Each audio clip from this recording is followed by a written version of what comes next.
యెహోషువ నూను అను వ్యక్తి యొక్క కుమారుడు. ఇతడు మోషేకు నమ్మకమైన సేవకుడు. యెహోషువ యొక్క మొదటి పేరు హోషేయ. మోషే అతనికి యెహోషువ అని పేరు పెట్టాడు. యెహోషువ గొప్ప యుద్ధవీరుడు. యెహోవాయందు భయభక్తులు గలవాడు. మోషే తర్వాత ఇశ్రాయేలు ప్రజలకు నాయకత్వం వహించినవాడు.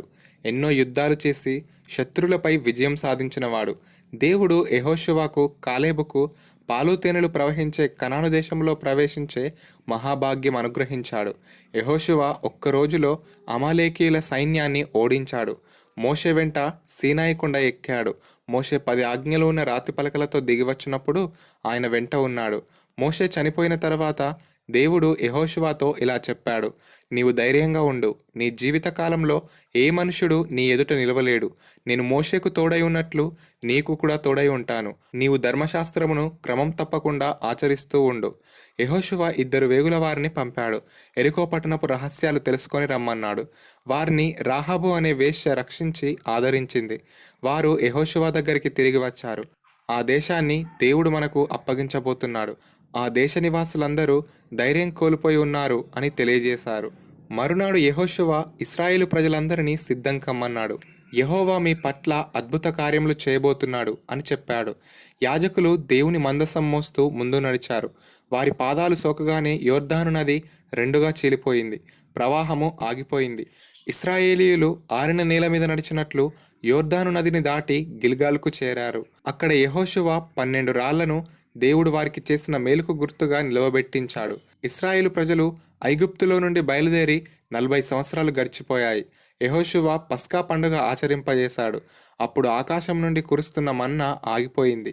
దేవుడు యెహోషువతో ఇలా చెప్పాడు: మీరందరూ యుద్ధానికి సిద్ధపడండి. దేవుని మందసానికి ముందు కొందరు బూరలు ఊదుతూ సాగిపోవాలి. తక్కిన వారందరూ మందసం వెంబడి మౌనంగా నడవాలి. ఈ విధంగా 6 రోజులు చేయాలి. 7వ రోజు మాత్రం యెరికో ప్రాకారం చుట్టూ 7 సార్లు తిరగాలి. 7వసారి నీవు ఆజ్ఞ ఇవ్వగానే యోధులందరూ పెద్దగా కేకలు వేయాలి. అప్పుడు యెరికో పట్టణపు గోడలు కూలిపోతాయి. మీరు ఆ పట్టణాన్ని లోబరుచుకొని దాన్ని పూర్తిగా నాశనం చేయాలి. యెరికో శపింపబడిన నగరము. ఎవడైనా యెరికో పట్టణంలోని వస్తువులను, వెండిని, బంగారాన్ని తెచ్చి దాచుకుంటే వాడు శపింపబడతాడు. యెహోషువ దేవుని ఆజ్ఞను పూర్తిగా పాటించాడు. 7వ దినం ఇశ్రాయేలు ప్రజలు పెద్దగా కేకలు వేయగానే యెరికో గోడలు కూలిపోయాయి. ఇశ్రాయేలీయులు యెరికో పట్టణాన్ని లోబరుచుకున్నారు. ప్రజలందరినీ, పశువులను సంహరించారు. అయితే రాహాబుకు, ఆమె కుటుంబ సభ్యులకు ఎలాంటి హాని కలిగించలేదు. హాయి చాలా చిన్న పట్టణం. దానిని సులభంగా ఓడించవచ్చని ఇశ్రాయేలీయులు తలంచారు. కానీ హాయి సైనికులు ఇశ్రాయేలు సైనికులను తరిమికొట్టారు. ఇశ్రాయేలు ప్రజల గుండెలు కరిగిపోయాయి. యెహోషువ చాలా చింతించాడు. ఇశ్రాయేలు వాడైన ఆకాను యెరికో పట్టణం నుండి ఒక మంచి షీనారు వస్త్రాన్ని, 200 తులముల వెండిని, 50 తులముల బంగారు కడ్డిని దొంగిలించి తన డేరా మధ్యలో దాచిపెట్టాడు. అతడు తన తప్పు అంగీకరించాడు. ప్రజలు ఆకానును, అతని కుటుంబ సభ్యులను రాళ్లతో కొట్టి చంపారు. అప్పుడు దేవుని కోపం చల్లారింది. హాయి పట్టణాన్ని ఎలా ఆక్రమించుకోవాలో వివరించాడు. యెహోషువ తన సైన్యాన్ని 2 భాగాలుగా చేశాడు. 5,000 మందిని హాయికి పడమటి వైపున రహస్యంగా ఉంచాడు. తాను కొంత సైన్యంతో ఉత్తరం వైపు దండెత్తాడు. హాయి వారు ఇశ్రాయేలు వారిని ఇంతకు ముందు వలె సులభంగా తరిమివేయొచ్చు అనుకున్నారు.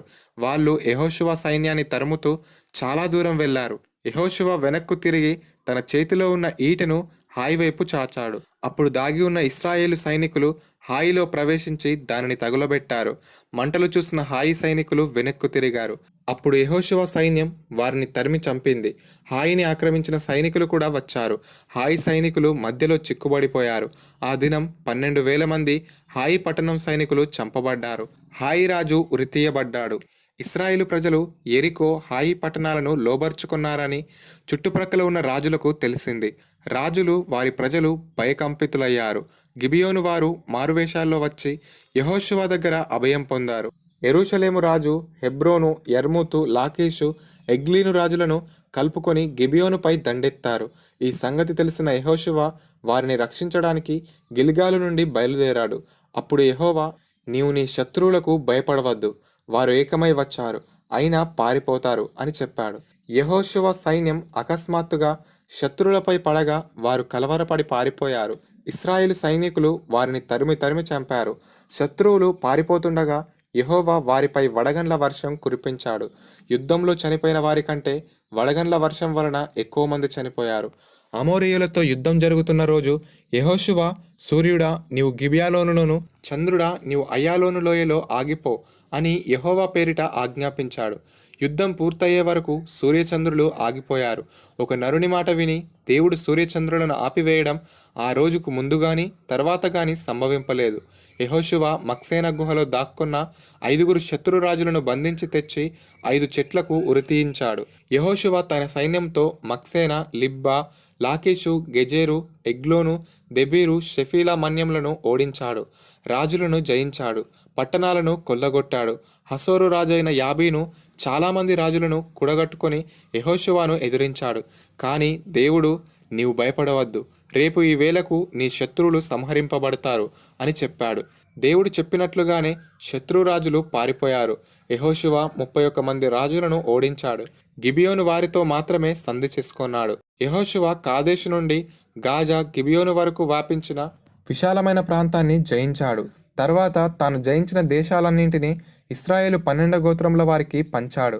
దేవుడు తాను చేసిన వాగ్దానం నెరవేర్చాడు. ఇశ్రాయేలీలకు కనాను దేశం ఇచ్చాడు. అక్కడ ప్రజలు సుఖశాంతులతో జీవింపసాగారు. యెహోషువ ఇశ్రాయేలు ప్రజలతో ఇలా అన్నాడు: యెహోవా మన పట్ల చేసిన ఆశ్చర్య కార్యములు మీరు చూసి ఉన్నారు.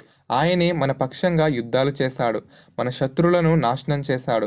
మీరు సేద్యం చేయని సారవంతమైన దేశాన్ని, కట్టని పట్టణాలను, నాటని పండ్ల తోటలను మీకు ఇచ్చాడు. మీరు అన్యుల దేవతలను, విగ్రహాలను పూజిస్తే నశించిపోతారు. కనుక యెహోవాని సేవించుడి అని ఉపదేశించాడు. ఇశ్రాయేలు ప్రజలు మేము యెహోవాని సేవిస్తాం, ఆయన ఆజ్ఞలే పాటిస్తాం అని ప్రమాణం చేశారు. యెహోషువ 110 సంవత్సరాలు జీవించాడు. అతడు ఇశ్రాయేలు ప్రజలను రక్షించి వారి కొరకు యుద్ధాలు చేసి వారిని వాగ్దత్త దేశమైన కనాను దేశానికి చేర్చాడు. పిల్లలు, యెహోషువ మహావీరుడు. దేవునికి, మోషేకు పూర్తి విధేయుడుగా ఉన్నాడు. దేవుని ఆజ్ఞలను పాటించాడు. కనుకనే శత్రువులను జయించాడు. యెహోషువ అను హెబ్రీ మాటకు రక్షకుడు అని అర్థము. యెహోషువ ఆజ్ఞాపించగా సూర్యచంద్రులు ఆగిపోయారు. దేవుని యందు సంపూర్ణ విశ్వాసం కలిగి ఉంటే మన జీవితంలో కూడా అద్భుతాలు జరుగుతాయి. యెహోషువ ఇశ్రాయేలుల 12 గోత్రముల వారికి న్యాయంగా కనాను దేశాన్ని పంచిపెట్టాడు.